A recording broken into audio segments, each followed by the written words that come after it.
السلام علیکم ورحمۃ اللہ۔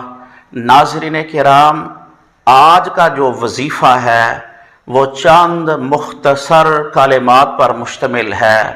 ان کی تاثیر بے مثال ہے اور اس کی برکات بے شمار ہیں۔ وہ کیسے؟ ایک ہمارا دشمن ہے جو ہمیشہ سے ہمارے پیچھے لگا ہوا ہے، کبھی کوئی موقع ہاتھ سے جانے نہیں دیتا، حتیٰ کہ جب بچہ دنیا میں آتا ہے تو پہلو میں انگلی مارتا ہے اور اس کی چیخیں نکلوا دیتا ہے اور مرتے دم تک انسان کو ورگلانے کی کوشش جاری و ساری رکھتا ہے۔ آپ کھانا کھاتے ہیں تب آ جاتا ہے، آپ پانی پینے لگتے ہیں تب وہ آ جاتا ہے، آپ مسجد میں جانے لگتے ہیں تب وہ ورگلانے کے لیے آ جاتا ہے۔ وہ ایسا دشمن ہے، آپ کی فیکٹری، کارخانہ، دکان کو نقصان پہنچاتا ہے، آپ کے کاروبار کو تباہ کرنے کی کوشش کرتا ہے، یعنی کوئی موقع اپنے ہاتھ سے وہ جانے نہیں دیتا۔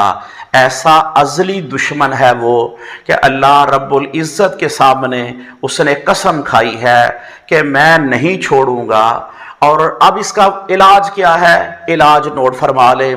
آپ صلی اللہ علیہ وسلم کے ایک صحابی کے ساتھ آپ سواری پر سفر فرما رہے تھے، اچانک سواری کو ٹھوکر لگی، آپ صلی اللہ علیہ وسلم سواری سے نیچے گر پڑے تو صحابی رسول کو غصہ آیا، ان کی زبان سے نکلا، اے شیطان تیرا ستیہ ناس ہو، ہمارے نبی صلی اللہ علیہ وسلم کو تو نے گرا دیا ہے۔ صحابی رسول کی بات پر آپ صلی اللہ علیہ وسلم نے اس کی بھی تربیت فرمائی اور امت کی بھی آپ نے تربیت فرمائی۔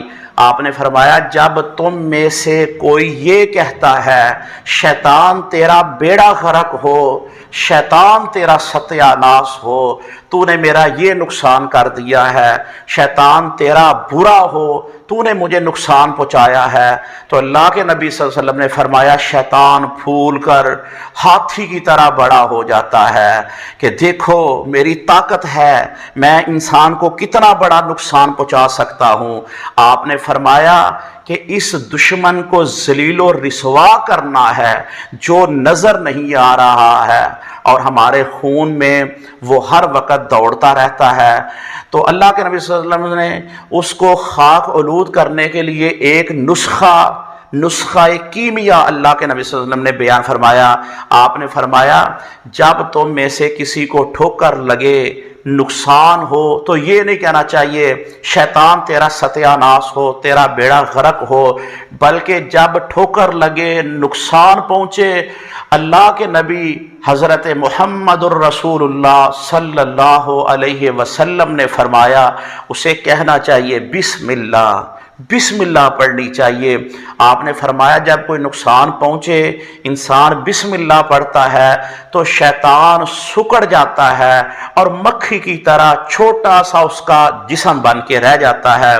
اور اللہ کے نبی صلی اللہ علیہ وسلم نے فرمایا کہ جب انسان بسم اللہ پڑھتا ہے نقصان پہ تو شیطان حیران ہو جاتا ہے، اس کو نقصان بھی پہنچا ہے تب بھی یہ اللہ کا نام لے رہا ہے۔